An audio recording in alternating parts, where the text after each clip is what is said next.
and fellow Reds.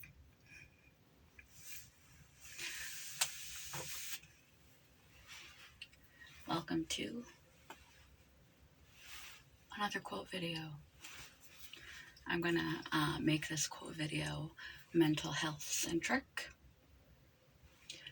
because that was kind of the origin of my channel.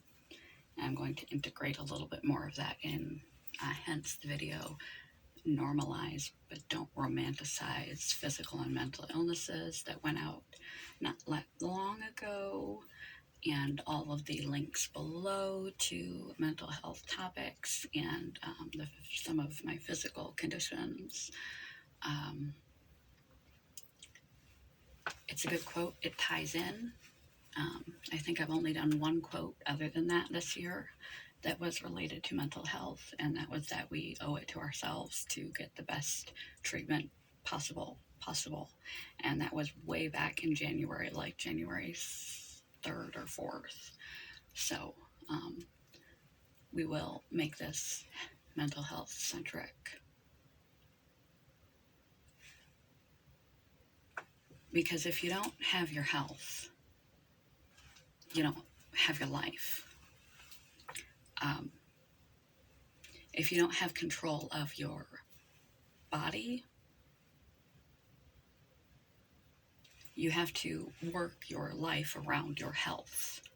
That's why it's so important to take that into consideration instead of always putting yourself last, thinking of the effort and immediate discomfort of exercise and other things, and think of the long-term gains of longevity. You don't want to be old and feeble.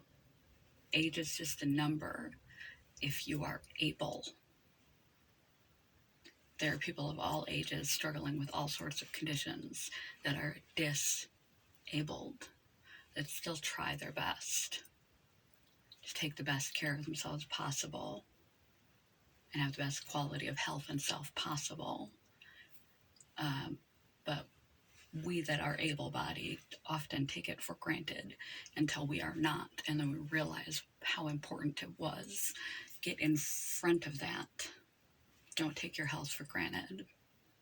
Your overall health is the core determinant of how enjoyable your life will be, how much control and say you will have over your life. Because if you can't control your body and your mind,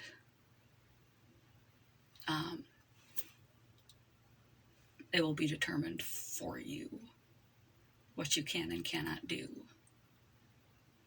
You'll be greatly constricted and limited by that. So take your physical and mental health into consideration. As far as your mental health, which is a priority of this video, a lot of people go to therapy these days. A lot of people have been to therapy sometime in their life. Maybe they had a bad experience. Maybe they had a bad connection. Maybe they had a bad therapist. Maybe it wasn't the right time or the right fit. Maybe they didn't know their rights. Maybe they were unwilling. It is highly unlikely if you are court-ordered or forced into therapy, if you are resistant to change, if you lack the insight to know that you need help or a change, that the therapy is going to be effective. It is like taking someone with an addiction and forcing them into recovery.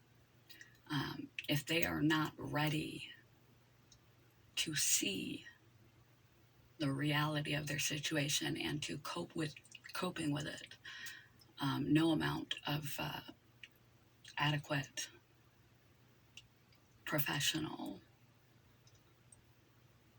quality rehab services and groups and connections and Al-Anon, etc., AA is going to help.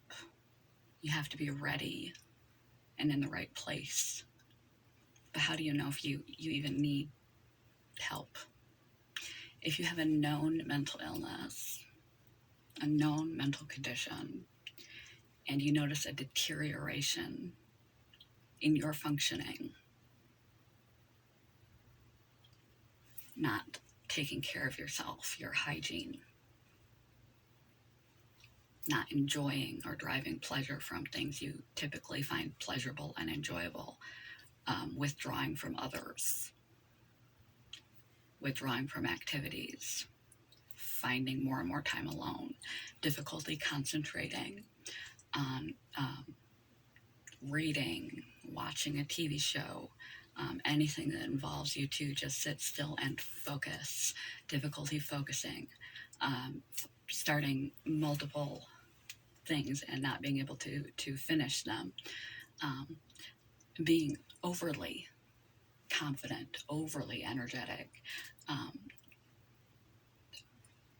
overly risk-taking, confident to the extreme, a change from your normal attitude that is noticeable by others, your normal energy levels, your normal participation in life, your normal hygiene, your normal appetite, decrease or increase in your eating or weight, decrease or increase in your sleep that is prolonged, approximately 2 weeks.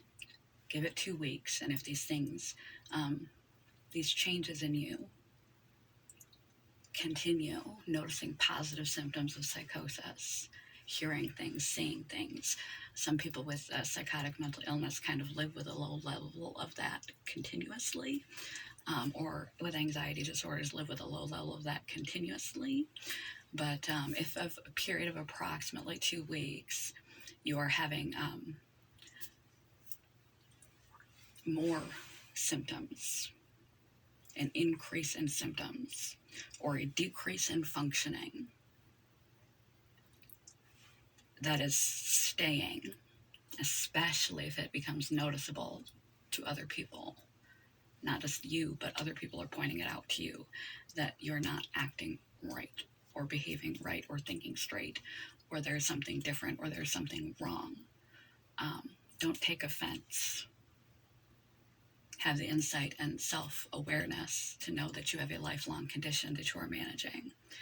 And like any other condition, it has its good and bad times, and you may need to return to therapy or speak with your ongoing treatment team about a modification in approach, adjustments of medication. Make sure you are forthright. If these symptoms of deterioration or exacerbation stay for 2 weeks or longer, and any thoughts of suicide, even passive thoughts, need to be reported immediately. So yes, those kind of things will give you an indication. Uptick in symptoms, decrease in functioning, aberrant behavior, being more energetic or far less energetic, sleeping for hours upon hours upon hours upon hours, or not sleeping at all, stopping eating, overeating, decrease in hygiene, increase in provocativeness and confidence, heightened potential symptoms, hearing things, paranoia, agitation, panic attacks. Those sort of, things are giving you signals if something is not right. And if you can't recalibrate by taking extra special TLC of yourself and get things under control at home, you need to address it with your mental health care, or return to mental health care before you don't have any say in the matter. As for new people who have never once gone to therapy, or who've had bad experiences, so you have bad associations, who went when they were not ready, you have to find a therapist and a psychiatrist if you need psychiatric medication. Not everyone does. That you click with, you have rapport with this person. Because if you do not feel like they understand you, if you do not feel like you are safe and you can open up and share. And granted, you have to give this person an adequate amount of room and space. You're not going to feel that way. They are a stranger. But you have to give a month or two, kind of get to know, get a feel for each other. You have to feel safe and vulnerable enough to open up, because you're only going to get as well as you can tell. If you can't tell your symptoms, it's like going to a medical doctor, sitting in the office and not sharing the symptoms you are experiencing, so they can't run the test to find out what's wrong with you and how to help you. And when it comes to therapy, another misconception, especially of new people or people who've had bad experiences, is that a therapist is like a magician, and they can wave their magic wand over you, crack your brain open like a mechanic, and fix you. Just that one right answer, how to change your life, how to change your mood, that one magic pill, like a witch doctor, and they're just gonna fix your life. You have to put in the work. No other human, no matter how skilled and trained, they are to help guide you, support you, diagnose you if necessary, help you through your situations, help you to see your false beliefs and perceptions, help you to approach and address the issues in your life, and medicate any disorders you might have if that is necessary. You can't reach in anyone else and control their emotions. We are not robots. They can't tweak a few buttons or stick in a new microchip and make you better. They are highly educated, highly qualified assistants that hold mirrors up to you, objective, safe, confidential mirrors that allow you to see yourself more clearly and the problems in your life more clearly, the realities of life more clearly. Notice when you are slipping, and have been trained in ways to assist you to assist yourself. People think it's weak to seek help. Seeking help, admitting vulnerability is not a weakness, it is a strength. Remaining ill, however that shows up in your life and in yourself, psychiatrically, mental health-wise, leads you to behave in unbecoming, unhelpful, unhealthful ways. And how you show up in the world impacts those around you.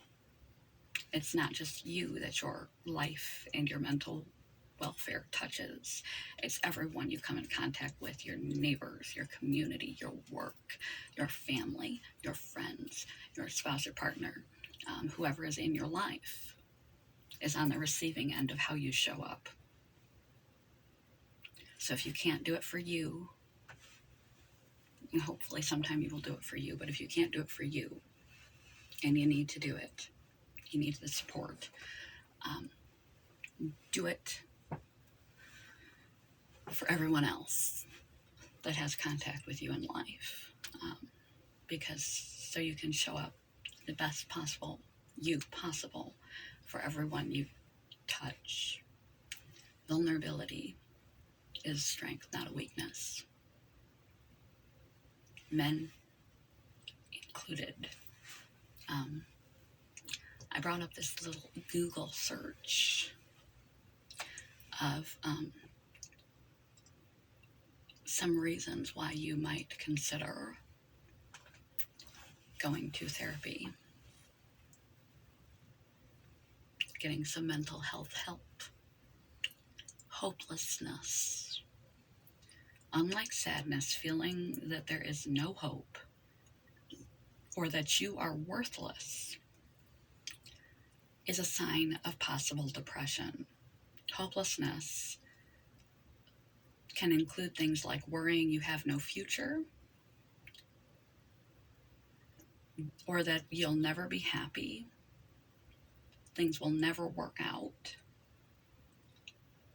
You may feel unmotivated to improve your situation, not out of any character defect, but if it is indeed depression, depression zaps your energy, your physical energy, especially bipolar depression, to the point where you can feel glued to the bed, and you don't have the energy to motivate you to do or change the situation, even if you know how, and you're blinded by the emotion of clinical depression. So you're not able to internally motivate yourself because you feel like it's pointless and hopeless. Constant worry. Worry is normal in small doses. Everyone does it. But if you're always worried that something bad will happen, it can prevent you from enjoying your life. If you worry most days for months, or you can't seem to stop worrying, it is a sign of potential anxiety disorder. Pay attention to the physical signs too, like stomach aches and headaches. It's normal. People worry from time to time. But constant rumination, repetitive, always catastrophizing the worst case scenario, nausea, cold sweats, panic attacks, palpitations, constantly thinking fearful thoughts that keep you up at night, checking and rechecking things because you're afraid you might have left the stove on, so you have to drive back from work and be a half an hour late just to double check that all the buttons are off and that you locked your doors. Continual hand washing because you're afraid of germs. You become afraid to leave your house. Fear that interferes to the level it interferes with your ability to do your life or participate and appreciate in your life, needs to be looked into. Too much or too little sleep. Kind of covered that in the interim. Same goes with people who've never sought therapy.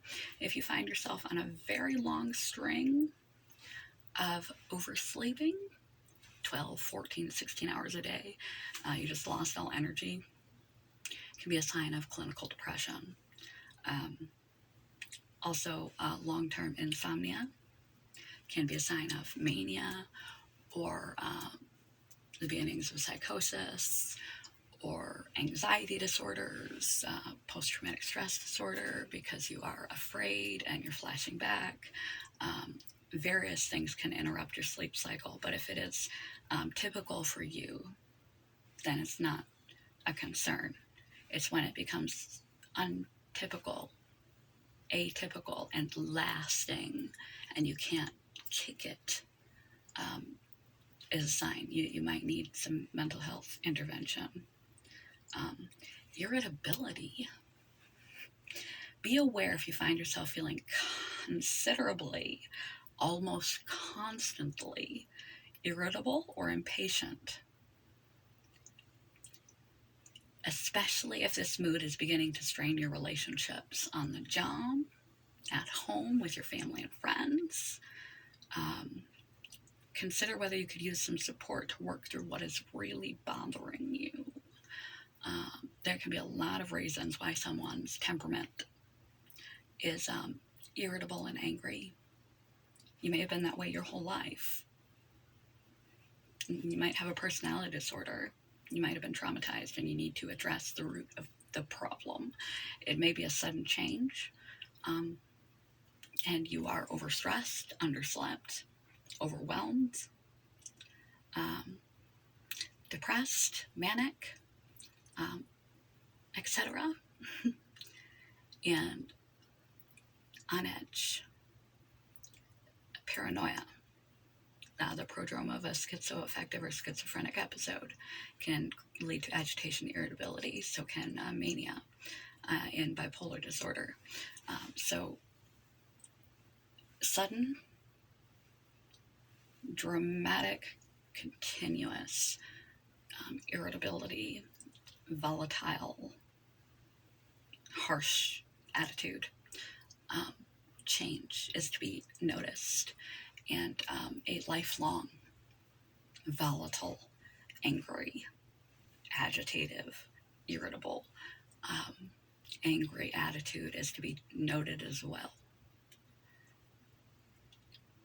Loss of interest in activities, said the same thing. If you start to decline from typical things that would bring you joy or pleasure, your hobbies, your activities, your friends,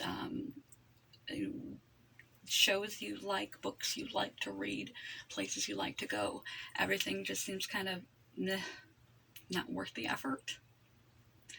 That's a sign you might need some help. Loss of productivity, struggling to focus, and your productivity plummets.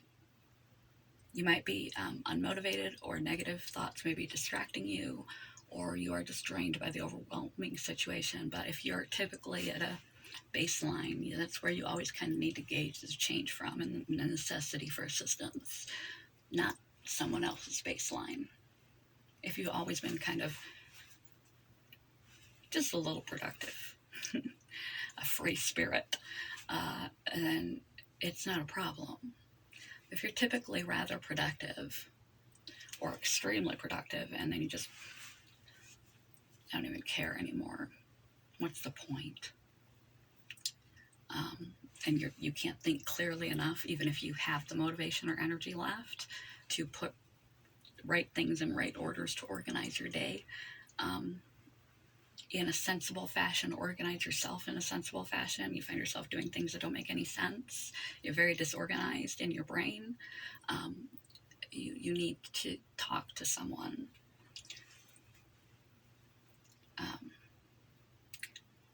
You've lost someone or something. This is circumstantial, situational. If you have had a divorce, loss of a loved one, breakdown of a very important bond or relationship, loss of a home, loss of a long-term career, we don't typically cope with loss well. It strains us emotionally and psychologically, and increases our stress incredibly. Transitional periods are well known to be difficult, and great loss can cause circumstantial depression, depending on what it was, PTSD, anxiety, guilt, depression, though this may be related not to a underlying mental illness, but to a circumstance. If it is interfering your coping capacity with this loss in your life, it's interfering with your capacity to live your life, to function in your life, you need to seek therapy and work your way through this issue in a helpful, safe place, so that you can come out the other side in one piece. Do I need therapy for better mental health? A good self-care routine can help us maintain our mental health and maybe get us out of our funk. The severity of your mental health issue, your personality, and other factors will affect your ability to bounce back. They tend to work better for mild mental health issues or for those with high motivation. Simplest way of thinking about it is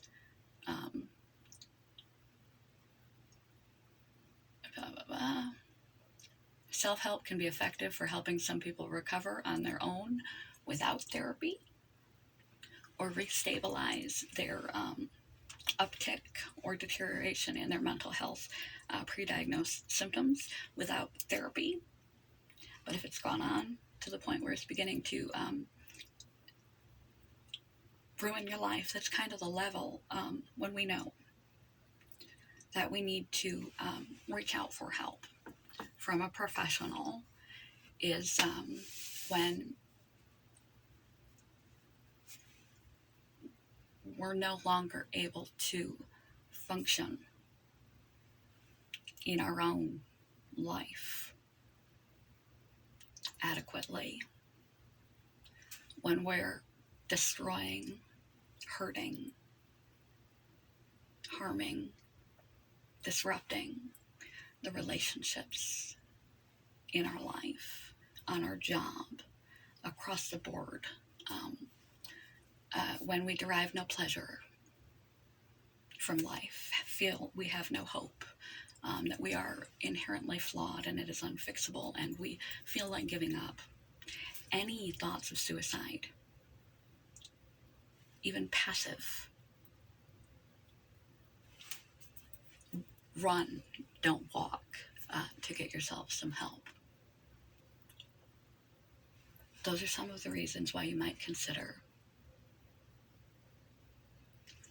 getting some intervention, reintervention,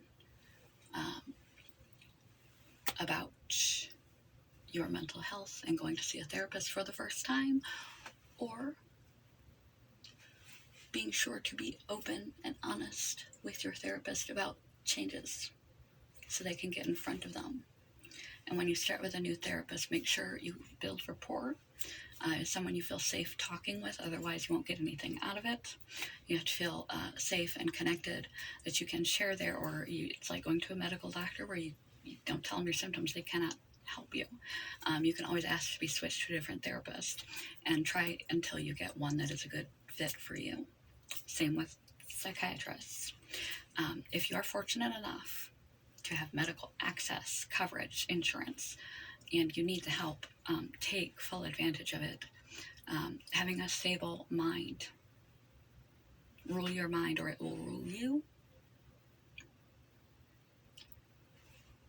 will dictate the quality of your life, the control you have over your own self in your life, and the quality of the lives of all those who touch you, come in contact with you over the course of your days. Quote of the day. This is indeed a quote video. You can't dance if you got too much muck in your head. You can't dance if you got too much muck in your head. Whatever is happening in your life that is bringing you down, or whatever is happening in your mind, your mood, your behavior, your energy, your will, your pleasure, your hope, whatever is happening, whether you've been to therapy in the past, whether you're in therapy currently, or have never been. If what is going on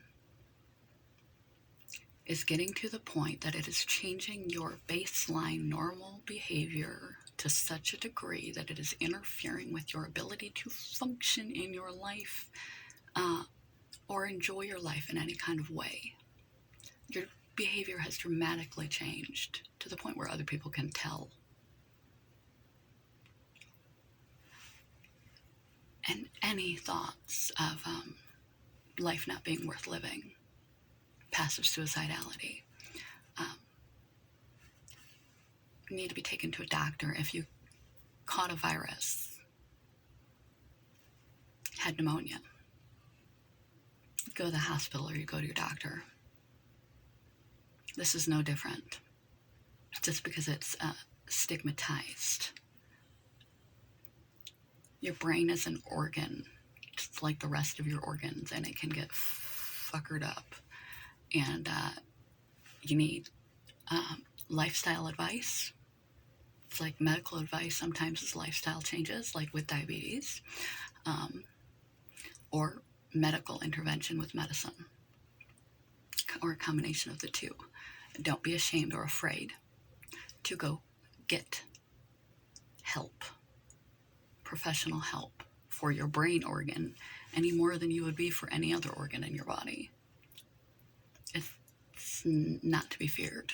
It's to be embraced. It's so that you can return to yourself and your life. So you can get the muck out of your head. So you can dance.